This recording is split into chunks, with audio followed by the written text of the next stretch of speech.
welcome Denzel, AKA CurrieGOAT, who is, there he is, joined us here today. He's going to be talking about his work and his career and lots of different aspects of that. And Lauren Rocky, who's a third-year fashion media and marketing student, she's going to be leading the session today, and we're hoping that at the end there's also going to be an opportunity for you guys to put questions in the chat or ask questions. So yeah, Lauren, I'll hand over to you if you're ready. Okay, so the first question is, tell us about streetwear. When did you fall in love with it, and what do you think the future of this genre is?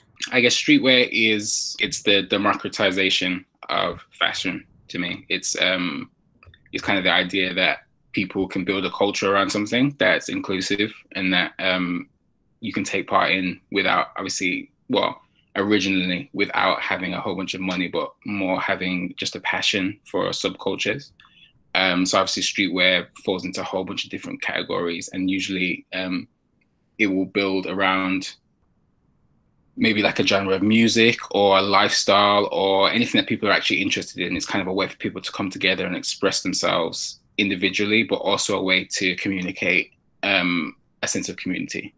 So a lot of what goes on with, I think what kind of separates streetwear from fast fashion is that streetwear holds a lot of meaning to the people that take part in it, past just the clothing itself. Whereas obviously fast fashion is usually just about like a particular outfit or a particular style. A lot of streetwear is influenced by what's going on culturally. So there'll be a lot of people who have influence in certain parts of streetwear, but which is like very, very powerful, but then they probably won't have as much influence that extends past it.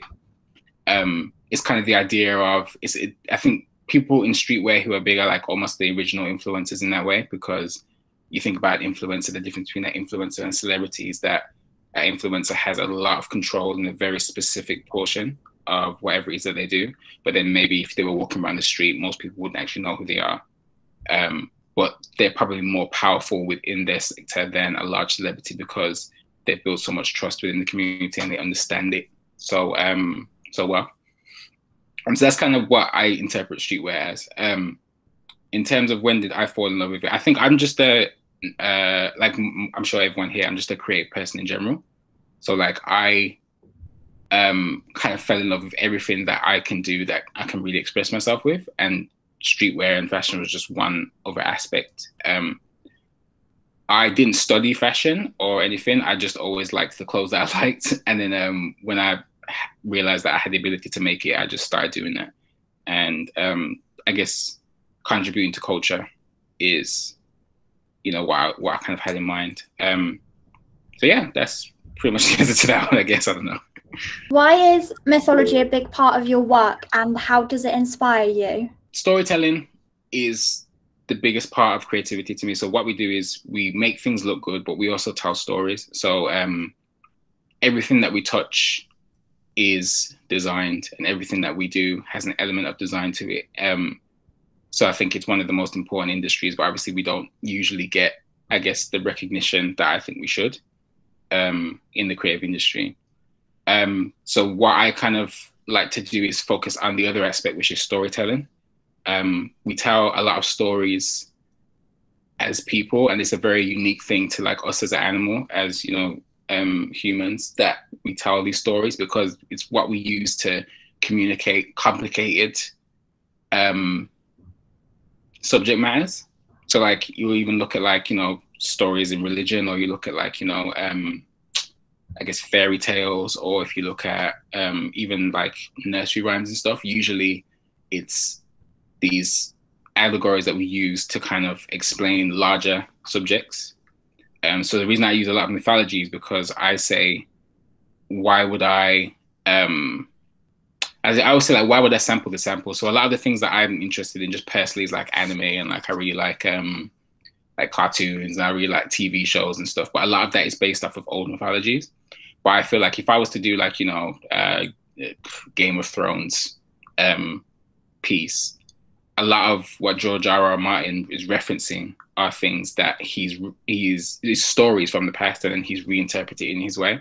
So as a creative, I go, well, rather than me reinterpreting a reinterpretation, I go to the original mythologies for what I'm doing. So a lot of what I work with is like Greek mythology or like Asian mythology, and I'm looking into some African mythology moving forward as well. But I say, like, for example, like, does anyone know like Naruto, like the anime Naruto? Like, you probably like heard of it. You haven't watched it. You like it, Tom? Yeah, it's good. Good. Your video with Smix is amazing, by the way. Say that again? Your video with Smix is amazing, where you made the skeleton bug. Oh, thank you. Yeah.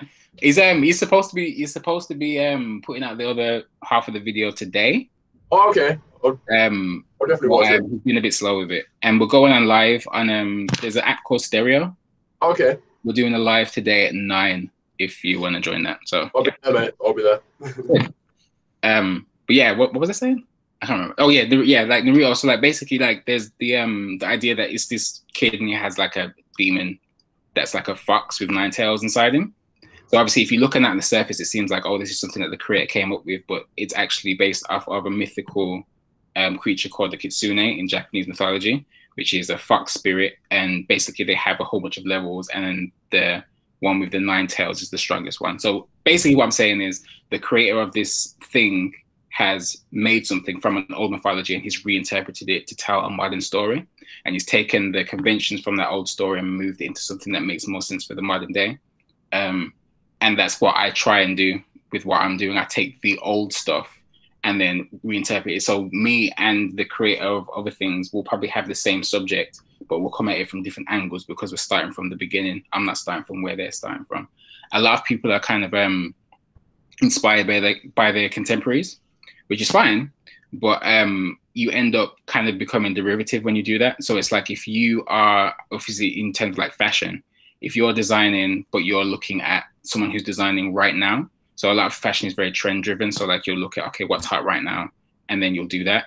But if you do that, then you just become another person who's doing what's happening right now. Whereas if you were to go all the way back and have a more rich understanding of the influences, then you could take it in your own direction, which I think is a more powerful way of making your own stamp. I think everything's valid, don't get me wrong, but usually if you can take it all the way back and really understand why you're doing the things that you're doing. It's like if like, you know, Kanye West, like he was like called at one point like the king of samples. Like he always used to do a sample. If you ever listen to like his first 3 albums, especially, like everything that was a hit was a sample. But if I was a musician and I sampled Nina Simone and Kanye sampled Nina Simone, I'm not Kanye, so obviously it wouldn't sound anywhere near as good, but it would be different, even though we still have the same probably, you know, voice in the background or the same melody. It would come from different places rather than me sampling his sample of a song. So that's my long-winded way of saying that's why I focus a lot on mythology. Okay, what is the availability like of your designs? How many do you make and where do you sell them, etc.? I primarily see myself as an artist rather than a fashion designer. So I always start off by doing things handmade. So usually the stuff that I make is it's one-offs. And I usually don't do commissions unless it's like very specific things which I'm interested in. I'll just make stuff, throw it on the website, and then, you know, the people that are interested in it, they'll gravitate towards it, and the ones that won't, they'll move on to something else. So originally I started off making clothing, and I was doing that by hand. So I would, some of it was like taken from fabric and then reworked, and some of it I would just take thrifted stuff. I just go to the thrift shop or go to the charity shop and just paint directly onto the clothing. But then I decided to scale the operation up. So now we get it manufactured complete from scratch from my clothing line. So those pieces are readily available. We do like small quantity orders, and then we'll just put it out, wait till it sells out, get some more in, and just rotate through that. But it's based on the designs that I did while I was still making them by hand. And then also I will do individual pieces. So I'll do stuff that's handmade. So a lot of this stuff is like, I'll make rugs. I've gone into rug making really recently. And those are still one-off. because obviously it takes a very long time to make them. So the availability of that is quite rare. But I'm sure at some point when I move on creatively, but people still want the product, and I'll probably start scaling the operation up. Right now, I'm talking to a few stores that want to stock what I'm doing. But obviously, the hard thing about that is that it's hard when you're making individual stuff and you're making them one-off to stock them completely. Absolutely stunning work. Absolutely stunning. Oh, thanks, babe. I can't see who's talking, but thank you. And Mark was watching with me then. We were just saying how like they're one-offs, and you're talking about kind of having them in stores, but like you say, you see yourself as an artist and they're pieces of art, really. Would you ever think about having them in a gallery space for exhibition rather than for sale in a kind of retail space? I don't know. What do you think? I've been trying to work on that, but the problem is like I need to eat, so like I need to sell them. So like I end up just throwing them up because it's like, oh, like there's money to be had. But I think I've been doing what I've been doing now for about, because I quit my full-time job literally about, I think it was 11 months ago, and things have really started to pick up now. So like I don't have to sell as much as I used to. So I am hoping to do some sort of exhibition, hopefully when the world opens up again. But right now, like I'd sell them because it's like I've got a piece lying around. I might as well throw it up on the website.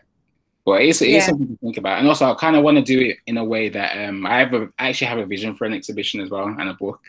But I want to do it in a way that's cohesive because I don't want it to just be like a bunch of random pieces that I've made. I want it to like be a whole story that I'm taking you through and all of that. But it's something that I'm considering though, definitely. Great. We'll look forward to it then. Thank you.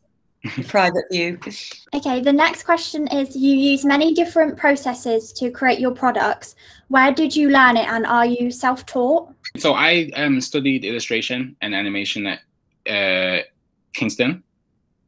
Sorry, okay, wait. So I studied visual communication at Birmingham City for 2 years, and then I left there and I did 2 years of illustration and animation at Kingston.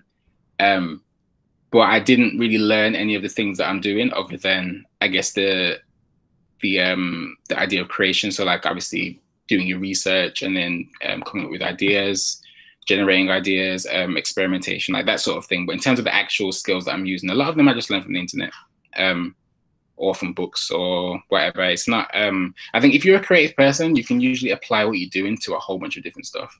Like it's not, I think that's the beauty of creativity. It's very versatile. And it's like I said, everything's been created. Like everything that you're sitting in the room with right now was designed, even down to like your hairstyle. Like that was designed by you, you know what I mean? Like you didn't just wake up and just go boom, like you thought about it. So for me, it's a case of if you just apply that to whatever it is that you want to apply, and then obviously take the time to get, you know, good at it and proficient. It's never really a problem. I feel like you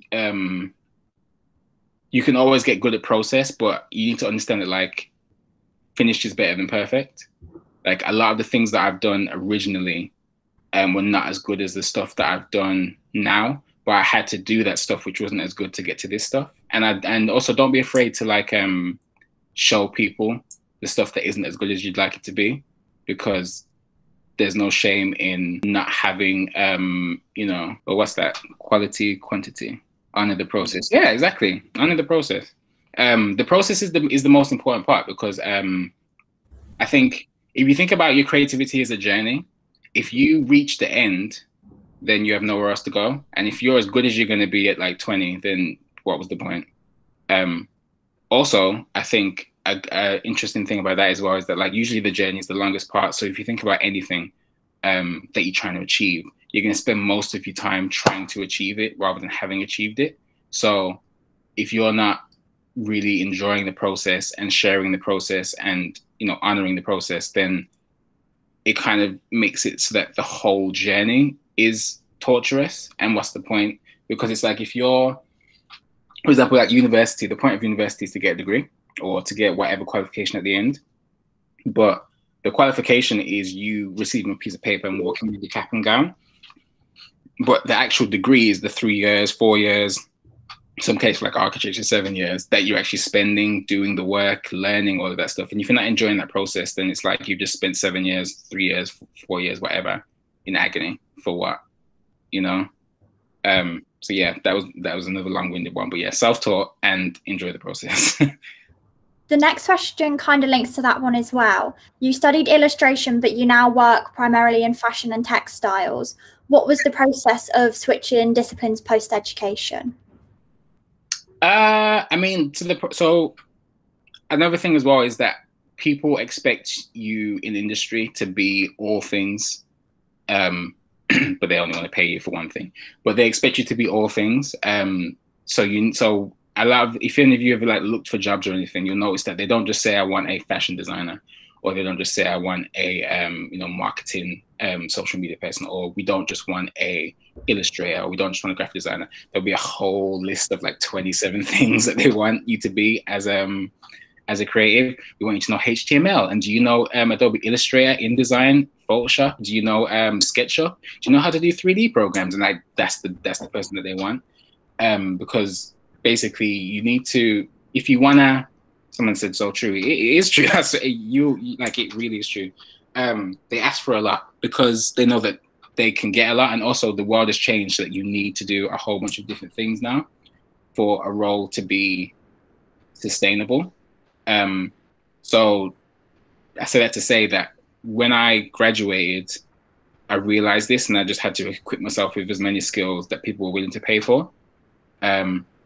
So I obviously graduated with illustration, but I was going for all kinds of different jobs, and I finally landed the one that I had at Pentland. So Pentland Brands is it's a company that they basically own a bunch of sportswear brands. So they own Speedo, Carol Celeste, Canterbury, just a whole bunch of different brands, and they require lots of different things, and they want it all from one person. So I guess actually working in industry was like a crash course for me in like all things, social media, marketing, photography, video editing, animation, merchandising, product design, just a whole bunch of stuff that you kind of had to pick up. So the process was, it wasn't, and also when I started, so Pentland, they offer, I don't know if they still do it now because obviously the pandemic has just destroyed the world, but they offered a placement system called Design Pool. And basically they let you go between all the different brands, and then you just like do what the brands need you to do. So that was like a nice introduction to that concept, I guess. But if any of you guys are looking to do your own thing, then you're definitely gonna have to be, a one-man band of all the things, because that's when you really need to do everything. Like you need to be the accountant, the assistant, the designer, the manager, the shop assistant. You need to be all of that, web designer. But if you're working in industry, you need to be a lot of those things as well, because it's demanded, and also there's always somebody that needs a job, especially now. So there's always someone who's going to have, that little bit extra. So it's really important to make sure that you, like, just to reiterate, that you equip yourself with skills that people are willing to pay for, because that's ultimately also be like, making sure that we have good careers and stuff, but also ultimately, bills need to get paid. So once you've gotten a job from a client, like once you've won the pitch and whatnot, how do you manage scope creep? Like because they want you to be able to do all sorts of things. How do you manage scope creep so that, because sometimes it can be like, oh, can you add a little bit of this and then add a little of that, and that once you've already defined, like, okay, you've had me to do this project here. How do you manage scope creep with projects you've already you've gotten? Can I just ask, so in the context, do you mean as in if you're working for somebody, as in like in-house, or do you mean as if you were doing freelance? Like, because obviously there's different answers to both, but both is good. But I was thinking more like, say say LS wants a marketing campaign or website redesign, and then they just start adding little bits here and there on top, like, okay, can you also do a little this, or a version like this and a version like this, but without offering any extra money for it. Okay, so it depends on what you're doing. So like, if I'll just answer it both ways, because I think it might be helpful. So if you're in-house, you have no control over that. Like, you do basically what the job entails within the hours, and usually after hours as well. A lot of with the creative industry, it is hours based, but usually you can't get things done within the hours, so you're gonna have to work over anyway. So if you're in-house, there's usually no way to get around any of that stuff. The job just needs to be done how the job's done. And usually a lot of people that don't understand creativity, they'll ask things of you that will take longer than they expect, or that's just more than they think that it is. It's not their fault. They just don't understand it, because they just don't understand what creativity is. They think you just do it quickly and then it's done. I think in those cases, it's just your job to make sure that you're managing expectations. So obviously you need to make sure that they understand that you're a capable person who can do the job, but you just give them references usually. So in that case, I would usually go, well, you're asking for a website and you want this many versions. Usually this will take this amount of time. Does this work with your allotted time? Will this hit your deadlines? About, is this for your KPIs? Like, can we do this with less to make sure that you're getting more? Because obviously at the end of the day, what you want is the result. Rather than giving you 5 designs, can I give you 3 that are completely different and well considered? Do you already have ideas that I can filter down? Because that might help. I'm saying, just ask questions and make sure that you're in control of what you're doing, but at the same time, understand that like the job needs to get done how it's done. As like a freelancer, that's difficult as well. So if you're freelancing entirely based off of we just need a job done, and it's not specifically about you or your style or any of those things, usually, once again, you are kind of in a spot where you have to just do what the brand needs. But what I would always suggest with that is, if you charge with your time rather than with the project, usually that curbs a lot of that. So if they know in the contracts that you're signing that they're getting 2 revisions, 3 ideas, 1 mood board, blah blah blah, and 1 final outcome, usually, and then you add like extra charge for extra. So if they actually end up doing 3 revisions, then obviously in the contract it says then they have to give you X amount of money. Usually that will stop that from happening, but not always. And but once again, you do need to be flexible, because it's not a very powerful position sometimes, because like I said, there's always someone that's looking for a job.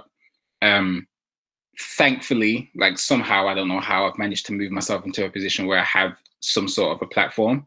So usually when people come to me, this is probably the 3rd option, which I don't know how well this applies. So I don't know how useful it is, but I'll say it anyway. Like, people that want me, though, they want my specific creativity, and more often they want my audience as well.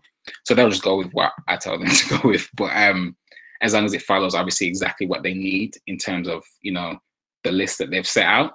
But just because of the leverage that I've managed to build up, I actually have a bit more control over that. So I usually don't get a lot of that. And also I can charge enough that they don't want to, blow it up too much, because then that's extra money. You have a home studio. What do you shoot on, and how do you edit your content?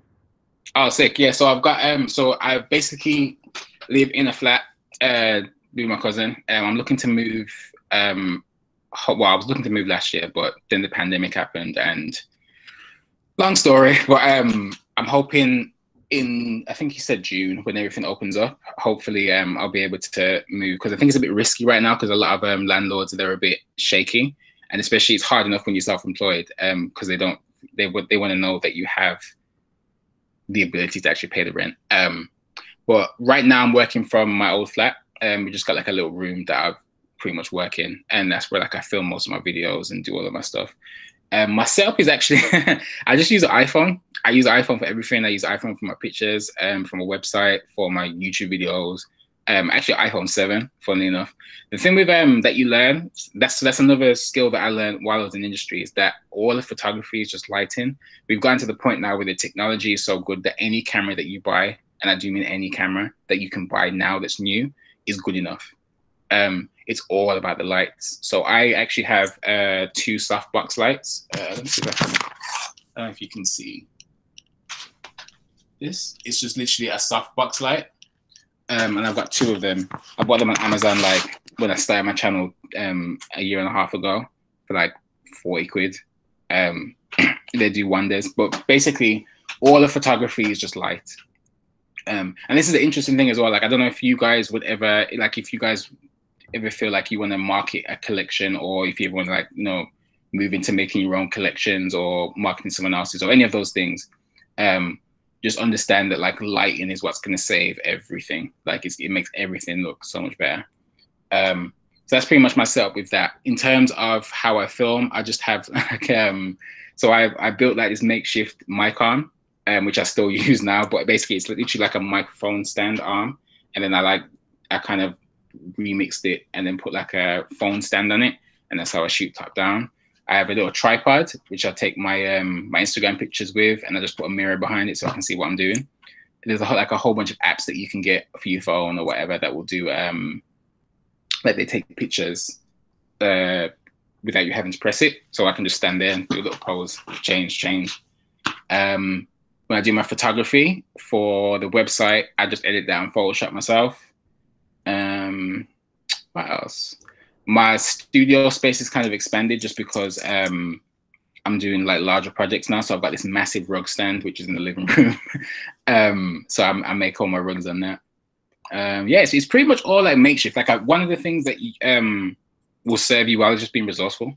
Like if you can just get it done, then no one will know how it was done. Like no one really cares how the sausage is made. They just want the hot dog, you know what I mean? So it's like ultimately, if you can make it look good. And that's the thing as well, like that's something that I know that I realized in the industry. I think it gave me a bit of the confidence to do what I'm doing, is that usually you see these large brands and you assume that there's like this crackpot team of masterminds and they're all, you know, like doing stuff to make things happen. Usually it's just the intern that's just doing everything. And then they'll have a certain amount of resources that they can access, obviously, which makes it a bit bigger. So like they'll have money that they can do larger shots with, and they'll have probably a good photographer that's either in-house or external, like all of these things. But usually it's just like one person who's underpaid that does all of the stuff. So I think that's something that I learned with what I was doing, is that I could turn something small into something big with very little resources, and anyone here can do the same thing. I think, sorry, Lauren, to cut in. I think that's such brilliant advice, and it's really nice to hear that you're doing that, because that's what we're asking our students to do. We're all locked down. We can't get into the studios. You know, we can't get the equipment that they're used to, or access to technical demonstrators, or you know, what other kind of specialized equipment that they use. So it's really nice to know that that's how industry kind of works anyway, and that's how you're creating your media. So it's brilliant. Yeah, I think that's pretty much all of it. Like even someone just said to check out my Instagram. I'll just show it on the page. So this is just an example of the things that I do. So this is the wall that I'm sitting against now. You can see like it's kind of half toned. So this is just me standing literally against my wall, and I've put my 2 sock boxes on the side, my iPhone in front of my mirror. And then in Photoshop, I've just edited the wall to be a bit darker because I just wanted it to be darker at the point. And then that's the whole thing. Which they're quite like crisp images, but it's literally just me in my room with an iPhone. And then I think just something else. Okay, so this is a reel that I edited for a table that I made. So I just took all the shots myself. On my phone, just like little small ones, here and there. Like I didn't record the whole process. I recorded a bit more than this for the YouTube video that I made, and then pretty much put it all together, shot it obviously in the right format. Once again with the softbox lights, did this part in my living room, and then that was that. Added a bit of music to the back, a few hashtags. But yeah, it doesn't need to be like a big whole production. Like you can do all of these things, you know. This is a rug that I made. Do I have the video? Yes, this is the video. So yeah, same thing, just a tripod, and then just a few shots of what I'm working on. And bit of music in the back. And that's really all you need, you know what I mean? Thanks for sharing. I mean, that in itself is so inspirational, you know, when you're trying to get started. You know, you do think of those things that you've just mentioned, and how you're gonna transverse into them, you know. Thank you. Yeah, and that's all right, Claire. I think it can become really intimidating when you see, you know, like numbers, or if you compare yourself to what brands are doing, or like what larger influencers are probably doing. But I think you just need to understand and like have faith in your own creativity. Like I said, none of these people are like, you know, doing anything that cannot be done. It's just that they have more resources. But if you're a resourceful person, you can out-resource resources. You can always do that. It's all about your creativity at the end of the day, and the fact that, and if you're contributing something of value, I think there's going to be a question somewhere about, which I really want to get into, just about, you know, building a platform and so on, which I can't wait to get to, just because I think that's the most value that I can bring to this conversation. Because I think a lot of people, they think it's this mammoth task that you can't really do. Someone said Tyler the Creator Vibes. Tyler is one of my biggest inspirations, most definitely. But yeah, if you can build, you know, value into anything that doesn't already exist, then you're golden, because people will gravitate towards it. The next question is about the social media. So how do you go about building up and engaging your social media following? And do you have any advice for young creatives looking to build engaging content for social media? Oh, dope. I didn't realize it was right now. Okay, cool. So, here's the next question. Yeah, so I don't know. I don't want this to take too long, but okay. So basically, I was working at Pentland for 3 years, and I kind of realized that it wasn't for me. Yeah, I did make, so, oh, that's actually, that will come into it. So someone just said that I made some Tyler the Creator trousers. I can show that actually. Actually, I'll show it in a second. But that's a big part of it, because that was one of my first viral posts. But so basically, I worked at Pentland for 3 years, and I was kind of over it, because it just didn't really, it wasn't really for me, for just a few reasons. So in my spare time after work, I decided that I was going to do what I wanted to do for my creativity. So I would go to work at 9 o'clock. Well, I would actually, I lived down the road at the time, so like I had a bit of extra time. So like I'd go to work at 9, finish at 5:30, come home, eat my dinner and whatever, and then I'd work from about 7:30, 8 o'clock to 2 in the morning, and then I'd go to sleep, wake up, and do it all over again, and work all through the weekend on my stuff I did that for about a year.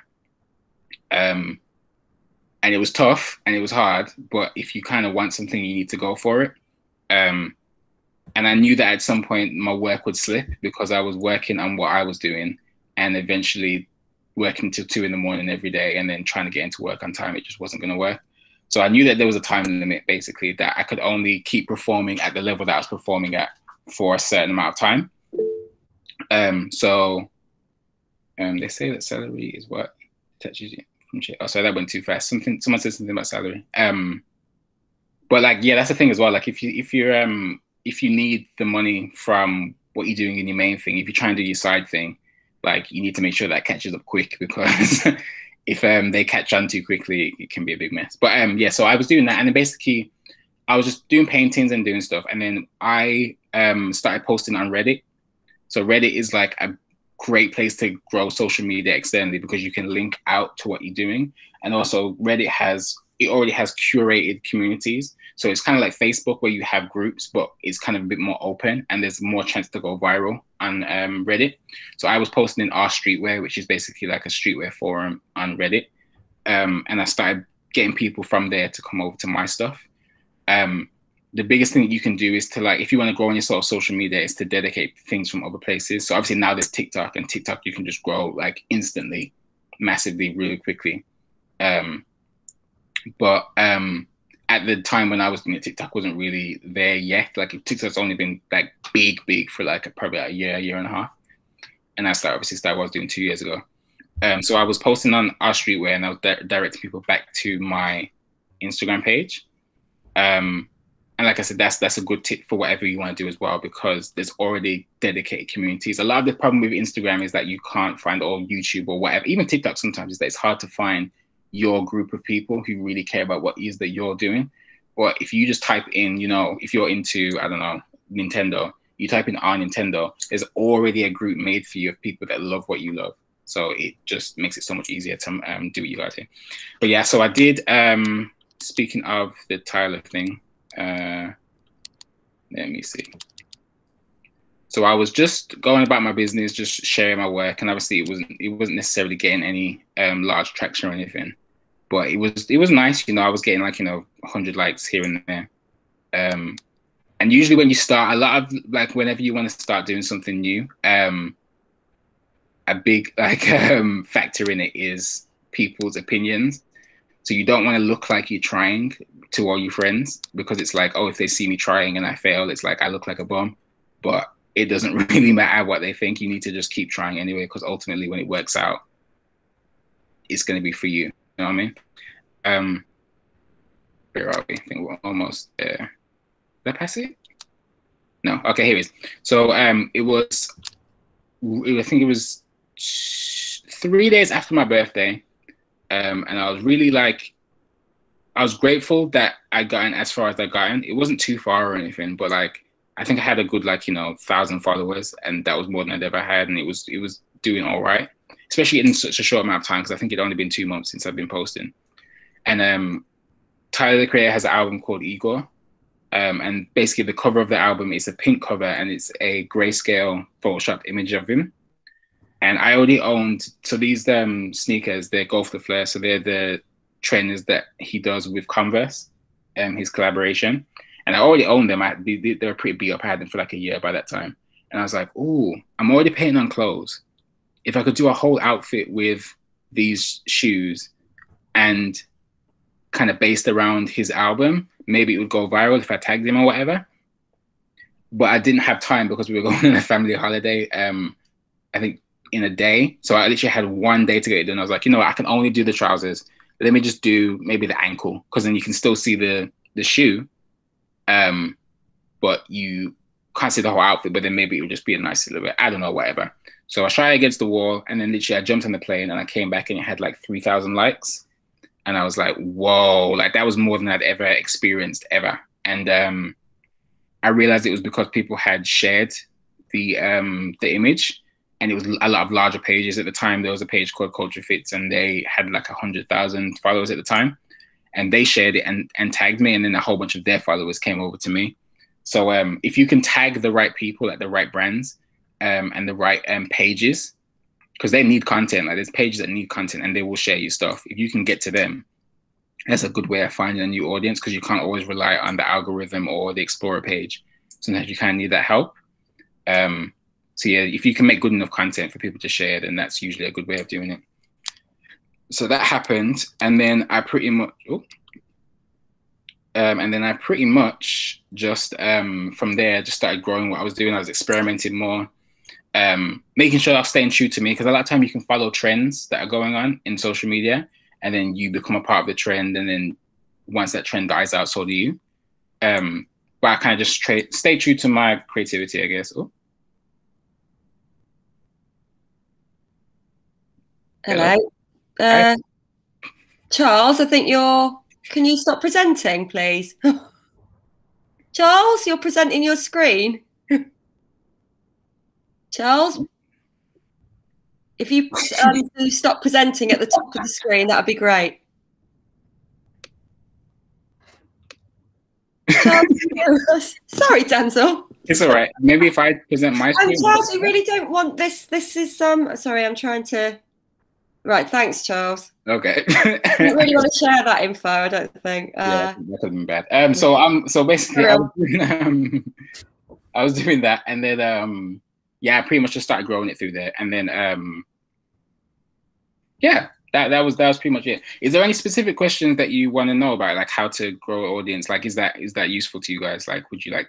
Because I can literally tell you like my entire exact process. Because sometimes people, they'll do that, they'll go, oh, you know, I was just posting on Instagram and it all worked out. But that's actually never how it works. Like usually people, it's a very strategic way of doing it. Yes? Okay, that's people are saying yes. Yes, please, give us a formula. Sorry, no, it's because it's so inside baseball and it's so technical that usually I think people will find it boring. But if you want it, then yeah. So the first thing I did was research. So you need to understand the platforms that you're going on. Is the platform right for you? So if you have a very visual business or a very visual presence or whatever it is, then you want a visual platform. If you're doing something that's more, you know, business oriented, it's all right, Charles, don't worry. If you're doing something that's very like business orientated or whatever, then you want to make sure that you're doing that you want like LinkedIn or whatever. Like, you know what I mean? Like, you want to make sure that you're in the right places, because there's nothing worse than being in the wrong place and you're posting good content but no one cares. So I researched my platforms, and I realized because of what I was doing visual, I wanted obviously Reddit, I wanted YouTube, and I wanted Instagram at the time. Obviously now, I don't care. For me, for TikTok, like, I like being on TikTok to laugh, and what I do, like, I don't really, I have TikTok, but I don't really care about posting on it that much, because I just want to like laugh at 3 in the morning at TikTok. I don't actually want to like contribute that much. But right now, I would really, really, really stress TikTok if anyone wanted to start like a new platform.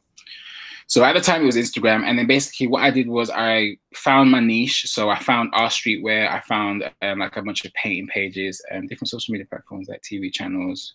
We turned to different ones. Yeah, so someone just said that. So if you had, sorry, I didn't say the name of the person who said that, but yeah, it is like a TV channel. Like, you want to, it's like a TV show. Like, you want to see what you want to see, and you want to constantly get the same thing.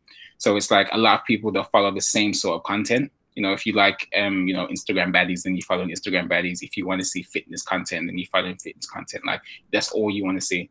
So that's kind of your channel, but you want to make sure that there's room for your channel on social media.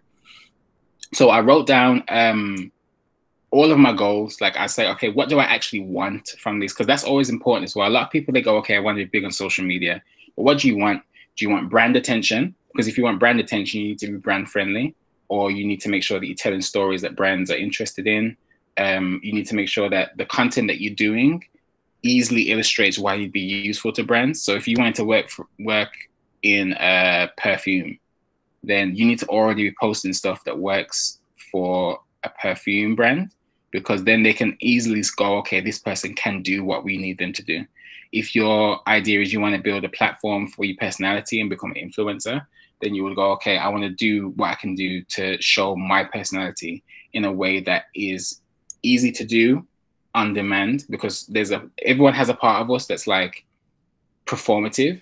But if you had to be that 24/7, you'd probably want to slit your wrist. Like, it's not, you know, great to be that all the time.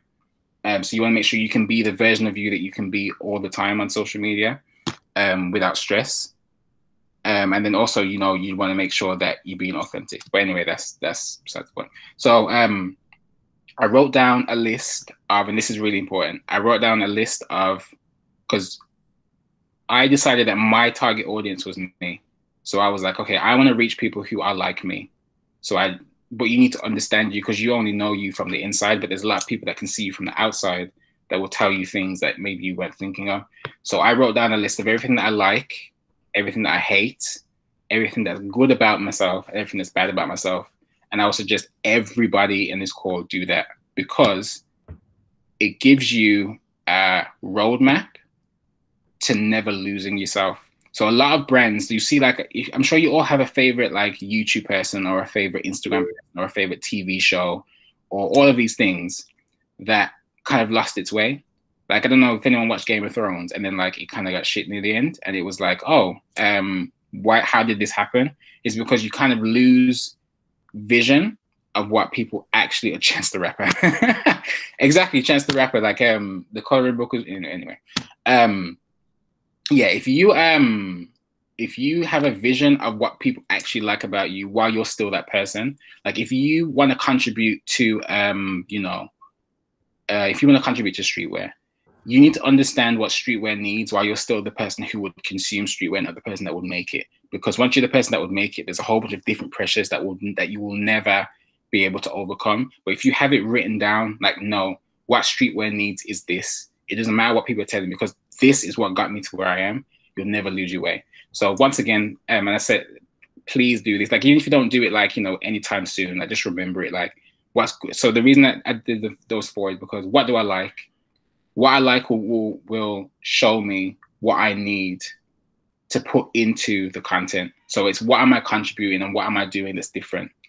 What don't I like? Because you can fall into traps that are, I guess, like they're conventions that you hate as a person that would consume it, but because they're so conventional, you end up doing it. So you ever listen to a TV show and there's like a trope that you hate, but then you think to yourself, why is there always this in everything? It's because as soon as people get into the industry or like they make a TV show, they fall back on these tropes and it ends up being in everything, and then you'll end up doing the thing that you hate. So you need to write it down so you don't do it.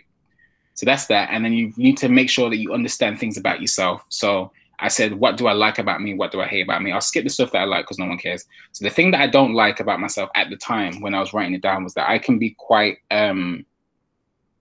like I had a way of becoming jealous if I saw people doing what I wanted to do, but they were succeeding and I wasn't. And that was just a truth that I had to tell about myself. So what I did was I built into my content that I would share at the time. I would share people's work. So as I think I got to about 6,000 followers, and I started saying, look, if you guys are doing painting on clothes as well, tag me in what you're painting, and I will post you on my story. Because my thinking was, I don't want people to eventually go, oh, I'm better than CurrieGOAT. I don't want to see his work no more, and then unfollow me because I've just lost a follower. But what I'll do is I'll say, look, I have confidence in what I'm doing. I know that I've built this for what I'm doing. People aren't going to leave me for you, but they could join you. So have my platform. You know what I mean? Have it. So here's my story. Tag me, and I'll know that you're there, and I'll share it for you. And that way, I don't lose the people that would go, oh, this person's, you know, Mr. Beast said a similar thing with PewDiePie. I need to look at more of Mr. Beast's content because I keep being told that he's very good with like the guru stuff. But yeah, it makes sense. Like you want to make sure that you understand these things, because if you don't understand people's behavior, then how can you influence them? You know what I mean? Like if you want to influence, everyone wants to influence somebody, whether it's to buy their product or to like them or whatever. Like you can't influence people if you don't understand them. And if you're the target audience, you can't do that if you don't understand yourself. So just tell the truth about yourself and make sure that you build what you're doing in a way that, you know, that doesn't contradict that. And then, so basically I did all that. And once I had all that written down, did anyone genuinely support or help you to succeed? No. So I kind of did what I was doing through just the value of what I was doing. It was very different at the time. I can go back to it. It's not that it was like super special or anything, and it wasn't like groundbreaking stuff. It was just painting on clothes, but it was presented in a way that you couldn't go to anybody else to see it. So this type of post right here with like the half background wall, the trainers, the painting on the sock, you know, so all of this presentation, there was nobody on Instagram that was posting this type of picture. So whether you hated it or loved it, the only way you could see it was through me. So that's kind of how I built it. And that was just a lucky thing that I managed to fall upon something that people hadn't necessarily done. But in terms of like help to build the platform and stuff, no, I pretty much just had to do the whole thing. I tried, I had some advice to try like using ads.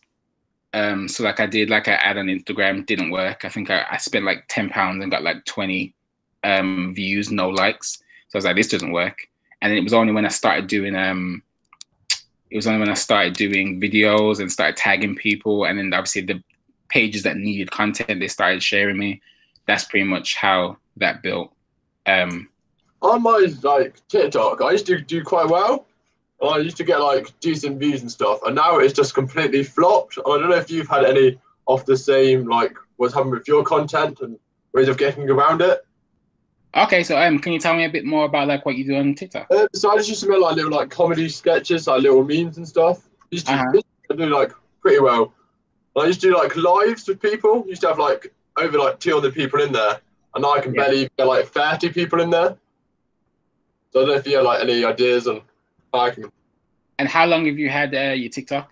Probably like half a year. Okay.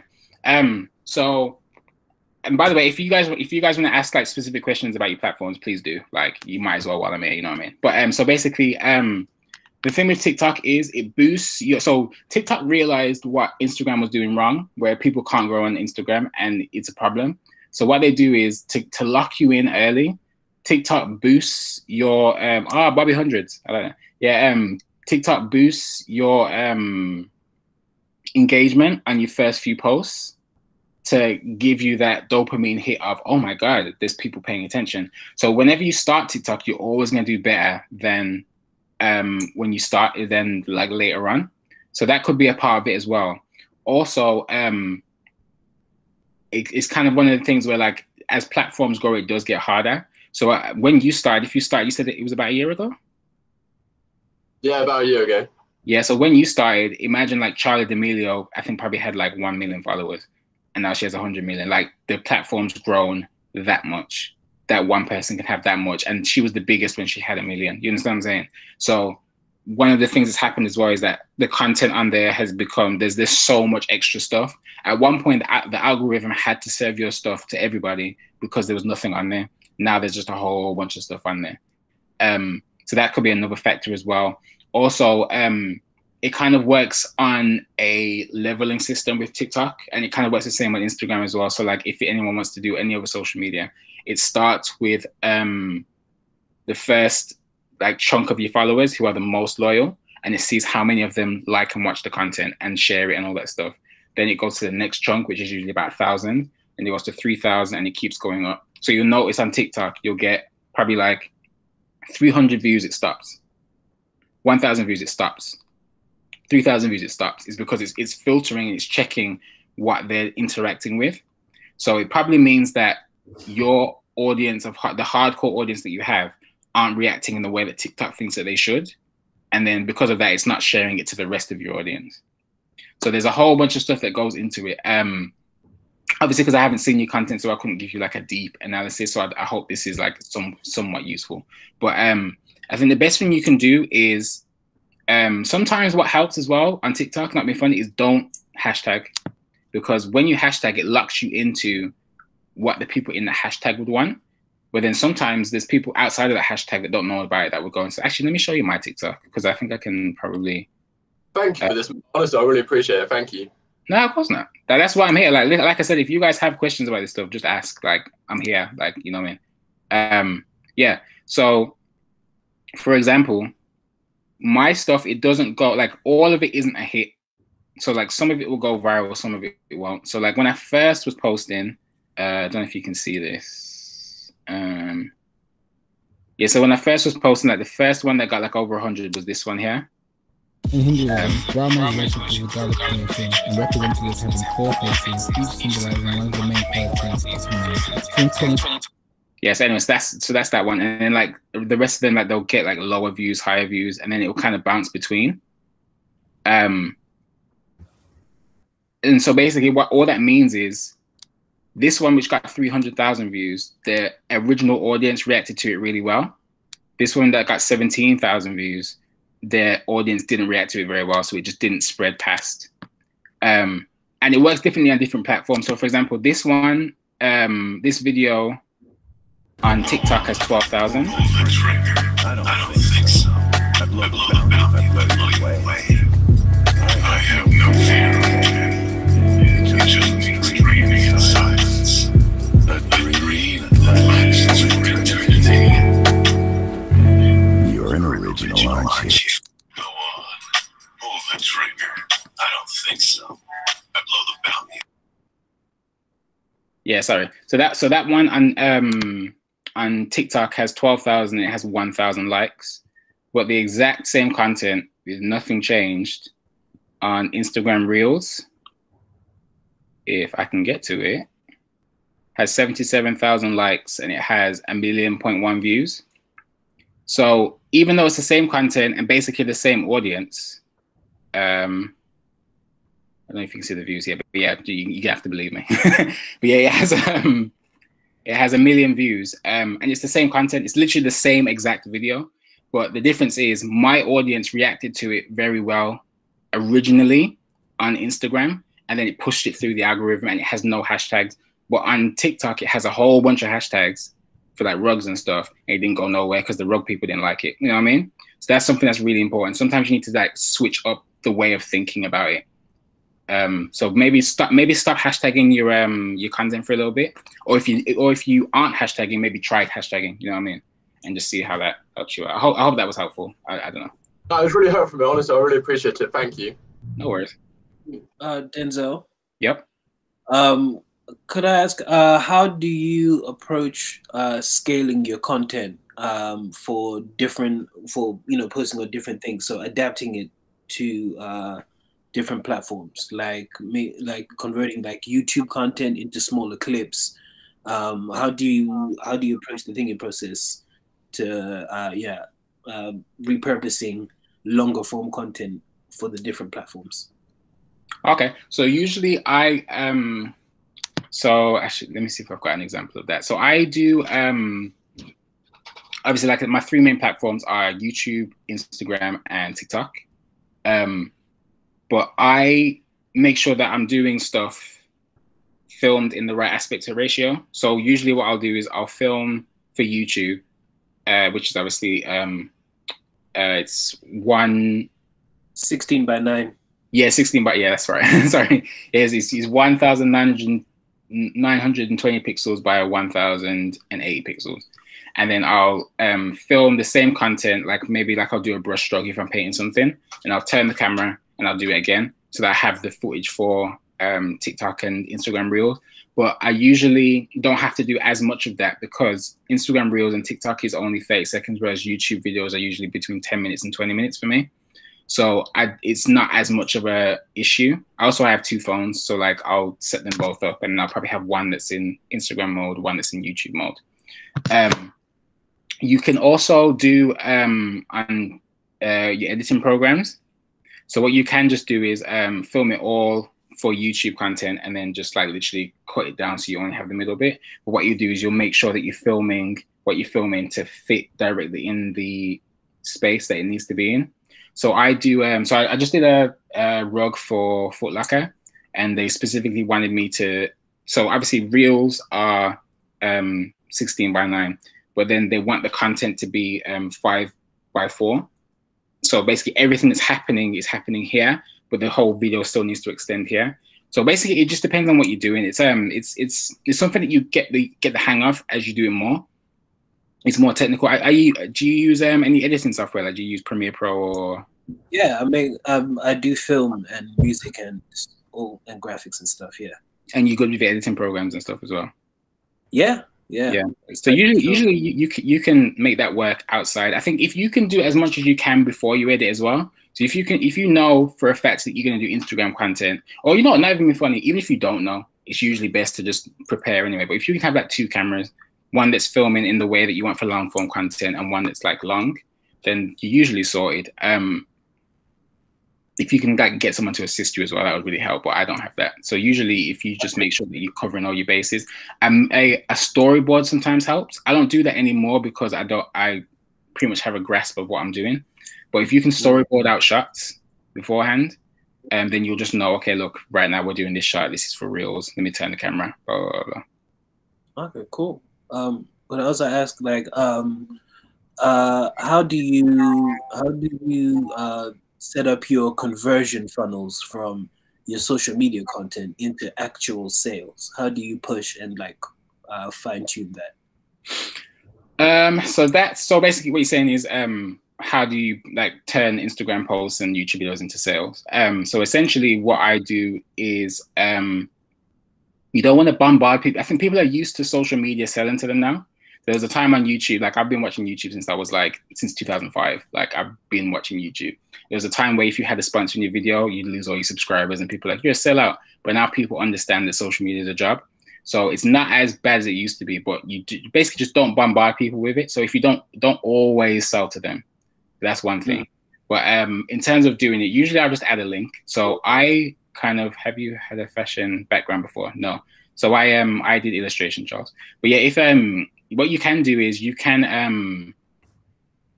either have like a link bio. So like sometimes in your bio you'll have a link and it has a whole bunch of different stuff. I think that's messy personally, and like I see that stuff and it just confuses me. Quickly. Have you thought about using Instagram Marketplace, because you can now shop natively in Instagram as well? I don't love it because okay, so it's a long story, but basically Instagram's kind of trying to kneecap people because there's a whole bunch of money being made on Instagram that they don't have access to. And I don't want to kind of fall into the trap of using their platform for everything, because what happens is they're already kind of funky with their algorithm. And if also my money's linked to it in that way, then they have control over that as well. The thing with having your own website is that you have control over everything that happens. I have control over how it looks, and also it's a trap. So if I'm doing if I'm on Instagram Marketplace, Instagram's objective is to get as much people to see as much different things as possible. So Instagram is not interested in keeping people on my stuff. If I send people to my website, all you're seeing is CurrieGOAT, because that's all I want you to see. Like, I don't want you to see my trousers and then see someone else's trousers and pick theirs, because that's not the point of making sales. You know what I mean?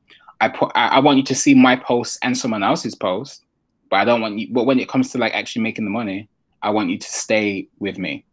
So that's kind of the reason why I like to keep it on a website. But I basically make it a hub for everything that I'm doing.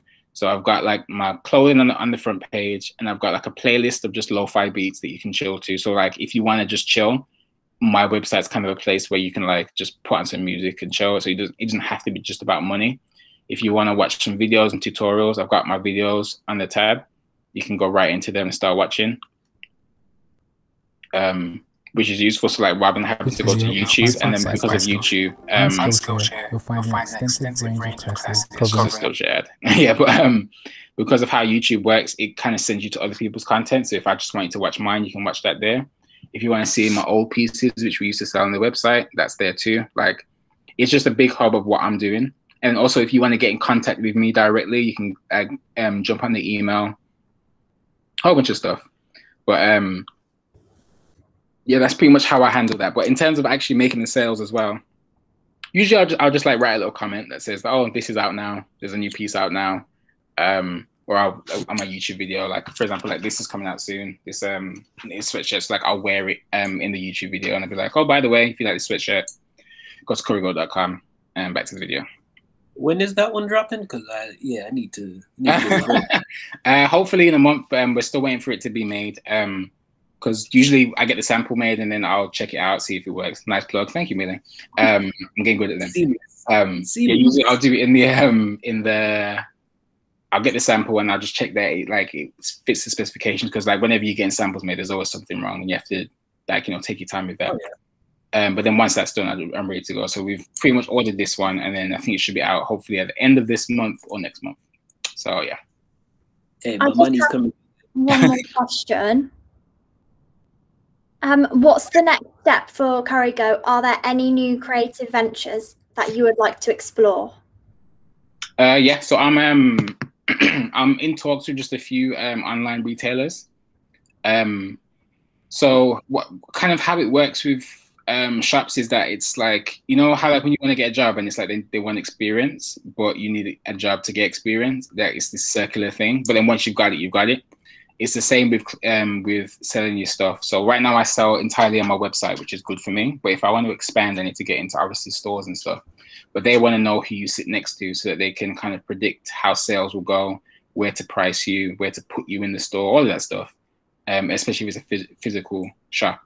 So they kind of need to know where I sit. Luckily, I have a big enough platform that I can kind of get into the ones that I'm speaking to. And then what they'll do is they'll say, okay, so you sit next to Stussy, you sit next to Golf Wang, you sit next to, Lazy Oaf. That's cool. So we can sell you with those. And then, so basically the reason I'm saying all of that is because I'm going into homeware. So I've made a few tables. Obviously I've got the rugs. I've got a few other things that I'm working on. I just need to kind of master them a bit more. But ideally, I want to kind of just be in everyone's lives. I want to put CurrieGOAT in everybody's situation. I want there to be something for everybody. And I want to be in your house. Like that's really how you get to people. In terms of what else is next, building content. I've got an idea for a show, which I'm trying to work on right now. Which is just a bit more of a production. But it's like a baby idea right now. Like it's not something that's gonna happen anytime soon. But I definitely want to get that sorted.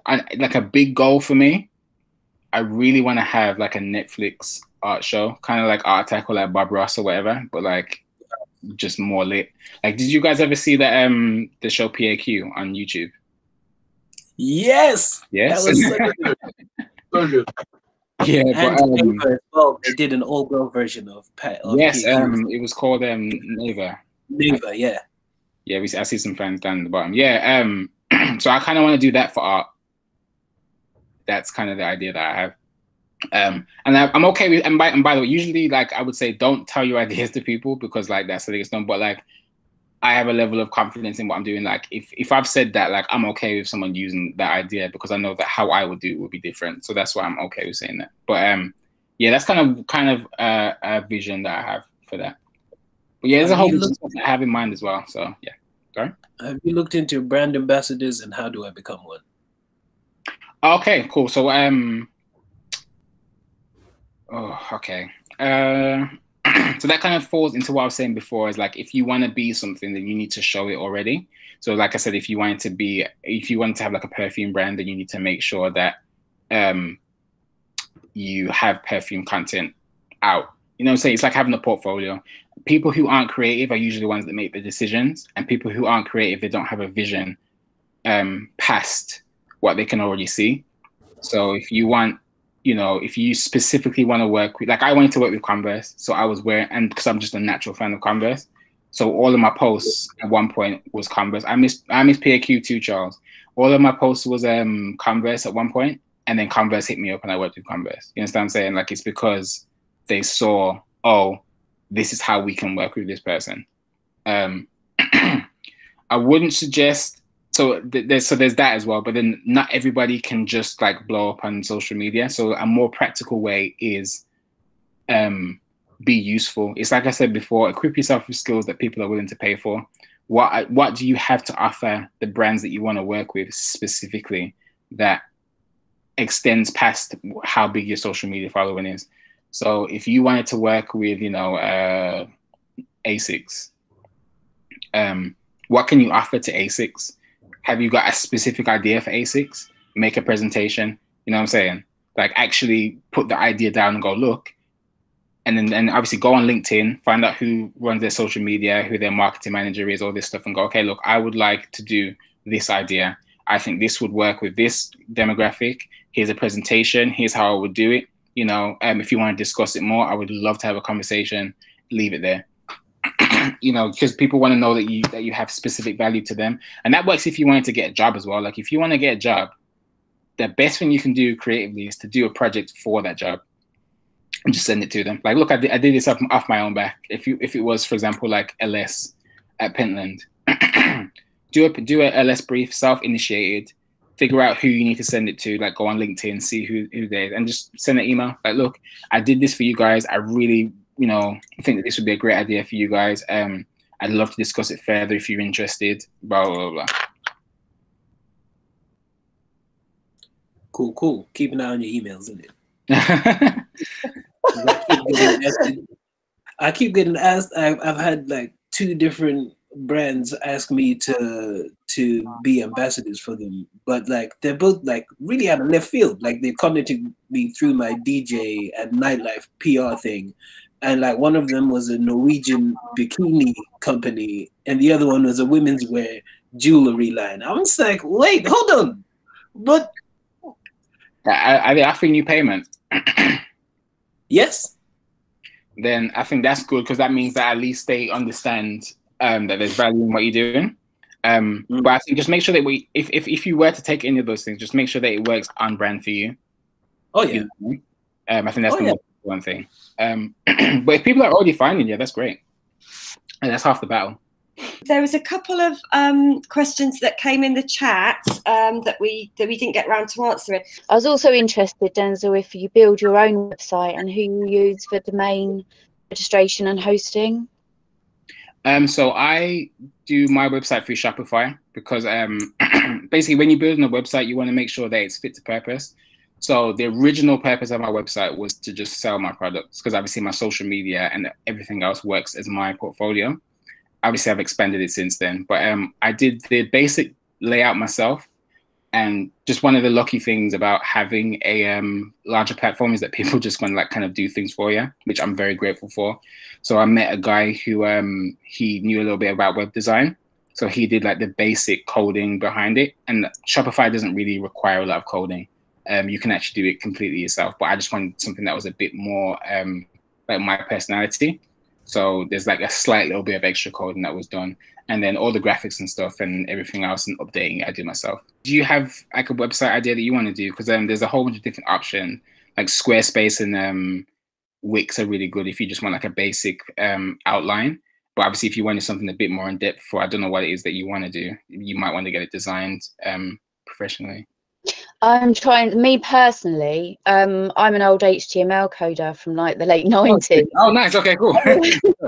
And so now I'm trying to understand what the latest kind of like modern way to do it is. And I think I overcomplicate things because it was complicated back in the day.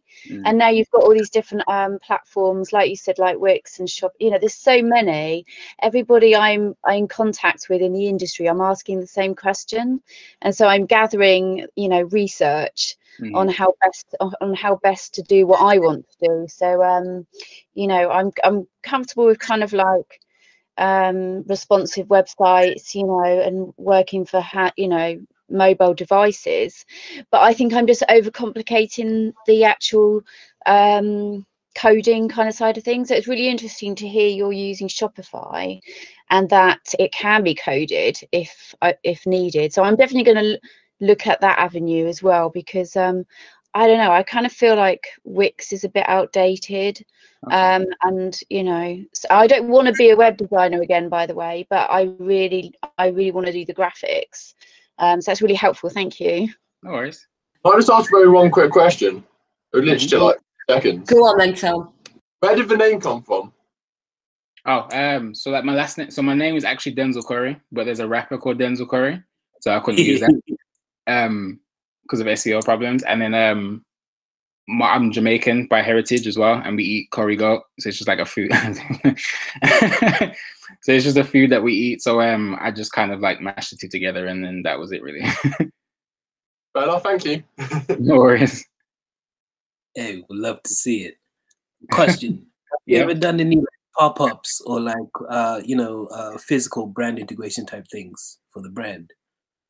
So as soon as I was going to, the world caught fire. So right now, no. Well, it's important to illustrate that what I've been doing is very new. So I started this 2 years ago, and then my 2-year anniversary is I think it's next. Is it 2 years? I can't even remember. It feels that way. It's been about 2.5 years since I've been doing it. So it's very new, and it's like recently just hit the fever pitch where it's like quite big. But obviously a lot of that happened over COVID, so I haven't had the opportunity to do it yet. But as soon as everything clears up, I have a whole bunch of things that I really want to do, especially like in London, and I want to do a few things in New York as well, because I've got a large US audience. About 50% of my audience is US. So, hey, listen, you found your DJ. Now I bring my influencer friends. Nice. And another shameless plug as well there, but not from Denzel this time. Thanks, Tanya. Lauren, I just want to say thank you for hosting us. And I want to thank everybody else as well for asking questions and joining in today. And I want to thank Denzel as well, massively. That was really brilliant. Loads of like really, big picture, little picture, detail, lots of advice that I think everyone here can take away. And it's been like loads of fun as well. Look at all these lovely comments. Thanks, guys. I'm glad you inspired. Brilliant, thank you. And Denzel, what you probably don't know is that there's been quite a lot of fashion media and marketing students here, but actually there's been lots of students from interiors and from graphics and we've got Tom and Tanya, you're from our online learning cohort. They're just remote learning, and it's really nice to have everybody kind of together and kind of united. There you go. You guys are so nice. They are. They're lovely. When you moved, Andrew, you moved to the southwest. I don't know about that. Thanks, Millie. Thank you, Denzel. That was brilliant. Cheers, bro. Bye. Thank you, Millie. Thank you, Denzel.